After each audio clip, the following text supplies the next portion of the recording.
You are not the master of your own house. There are spirits that dwell within you, meaning you have a will and you can exercise a certain amount of conscious control over your being, but there are all sorts of things that occur within you that seem to be beyond your capacity to control. Your dreams, for example, that's a really good example, or your impulses, for example. You might think of those as so foreign from you that you don't even want them to be part of you. But more subtly even, how about what you're interested in, what compels you? Like, where does that come from? Exactly.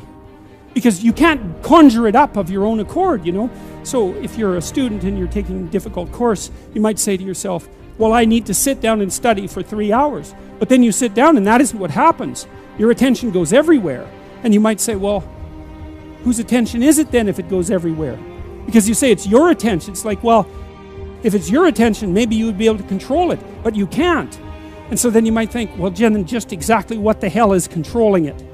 And you might say, well, it's random. Well, it better not be random. I can tell you that. That happens to some degree in schizophrenia. There's an element of randomness in that. It's not random. It's driven by the action of phenomena that I think are best considered as something like subpersonality. You can't make yourself interested in something. Interest manifests itself and grips you. That's a whole different thing. And so what is it that's gripping you? And how do you conceptualize that? Is that a divine power? Well, it's divine as far as you're concerned because it grips you and you can't do anything about it. And so there's a calling in you towards what you're compelled by and what you're interested in. And sometimes that might be very dark and sometimes not. But you're compelled forward by your interest. And so the idea that what moves you away from your country and your father's house and the comforts of your childhood home is something that's beyond you and that you listen to and hearken to. That's exactly right. And you can say, well, I don't want to call that God. It's like, it doesn't matter what you call it exactly. It doesn't matter to what it is, what it's called. It still is. And if you don't listen to it, that's the other thing. If you don't listen to it, and I've been a clinician and talked to enough people now, as old as I am, to know this absolutely. If you do not listen to that thing that beckons you forward, you will pay for it like you cannot possibly imagine. You'll have everything that's terrible about life in your life and nothing about it that's good. And worse, you'll know that it was your fault and that you squandered what you could have had. So, this is not only a calling forth, but a warning.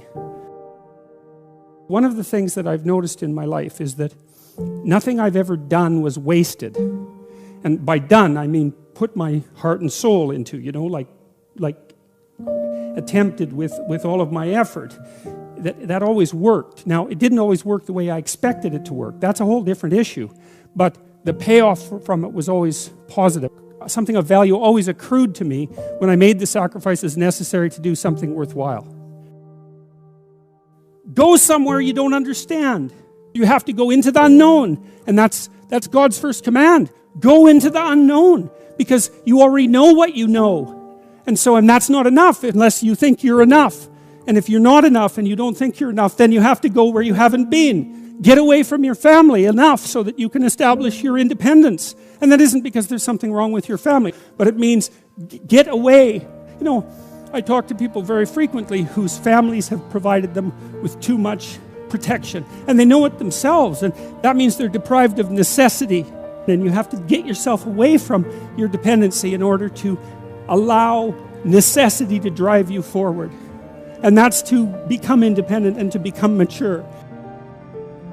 We've been fed this unending diet of rights and freedoms, and there's something about that. There's something about that that's so pathologically wrong.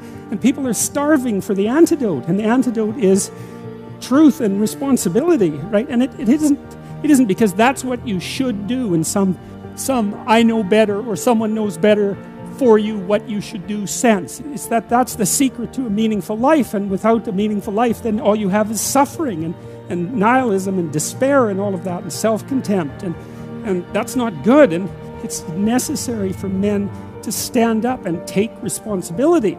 If you were able to reveal the best of yourself to you in the world, that you would be an overwhelming force for good, and that whatever errors might be made along the way would wash out in the works. If you forthrightly pursue that which God directs you to pursue, let's say, that all things are possible. And so we don't know the limits of human endeavor. We truly don't. And it's premature to put a cap on what it is that we are, what it is that we're capable of. And so you're already something, and maybe you're not so bad in your current configuration. But you might wonder, if you did nothing for the next 30 years except put yourself together, just exactly what would you be able to do? And you might think, well, that's worth finding out. But of course, that's the adoption of responsibility. There's lots in the world to fix. Everything that bothers you about the world and about yourself should be fixed, and you can do that. I have a friend.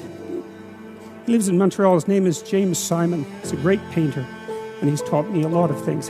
He's helped me design my house and beautify it.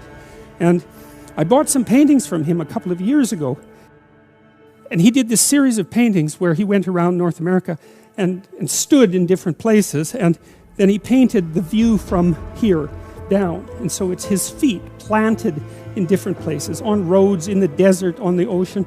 Yeah, well, he was trying to make a point, and the point was that wherever you are, it's worth paying attention. And that's because, so all these places that he visited, he looked at exactly where he was, standing by the side of the road in the desert. Sort of mundane in some sense, but then maybe he put 40 hours into that painting, and it's very, very realistic painting with really good light. And what he's telling you as a painter is everything is worth paying attention to an infinite amount, but you don't have enough time. And so the artist does that for you, right? The artist looks and looks and looks and looks and looks and then gives you that vision. And so then you can look at the painting and it reminds you that everything that there is right where you are. And that's a hard thing to realize, but it's actually true. And so I've been telling people online in various ways and in lectures that they should start fixing up the world by cleaning up their room.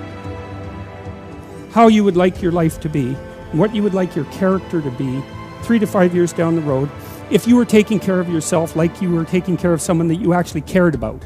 So you kind of have to split yourself into two people and treat yourself like someone you have respect for and that you want the best for. Now, that's not easy because people don't necessarily have respect for themselves, and they don't necessarily want what's the best for themselves because they have a lot of self-contempt and a lot of self-hatred and a lot of guilt.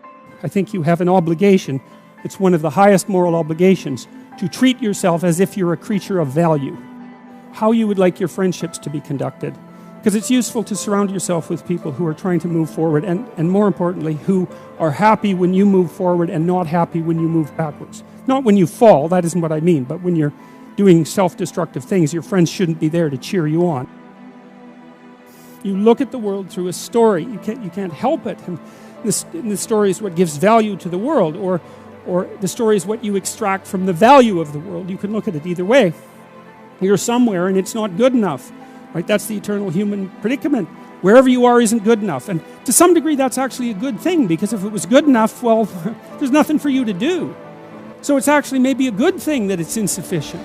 And that might be why sometimes having less is better than having more. And I don't want to be a Pollyanna about that. I mean, I know that there's deprivation that can reach to the point where it's completely counterproductive. But it isn't always the case that starting with little is... If you start with little, you start with more possibility. It's something like that. So you move always from what's unbearable about the present to some better future, right? And if you don't have that, then you have nothing but threat and negative emotion. You have no positive emotion, because the positive emotion is generated in the conception of the better future and then the evidence that you generate yourself that you're moving towards it. That's where the positive and fulfilling meaning of life comes. So you want to set up this structure properly. It's very, very important. And so what it means is that you want to be going somewhere that's good enough so that the going is worth the while. And you can ask yourself that. And, well, we know what's wrong with life. It's rife with suffering and insufficiency and deception and evil. It's all of that, obviously. Okay, what would make the journey worthwhile? Well, you can ask yourself that. It's like, all right, in order to bear up under this load, what is it that I would need to be striving to attain? And if you ask yourself that, that's to knock and the door will open. That's what that means. If you ask yourself that, then you will find an answer and you'll shrink away from it. You'll think, well, there's no way I could do that. It's like, well, you don't know what you could do. You don't know what's possible. And you're not as much as you could be. And so God only knows what you could do and have and give if you sacrificed everything to it. You have to sacrifice that which is most valuable to you currently that's stopping you. And God only knows what that is. It's certainly the worst of you. It's certainly that. And God only knows to what degree you're in love with the worst of you.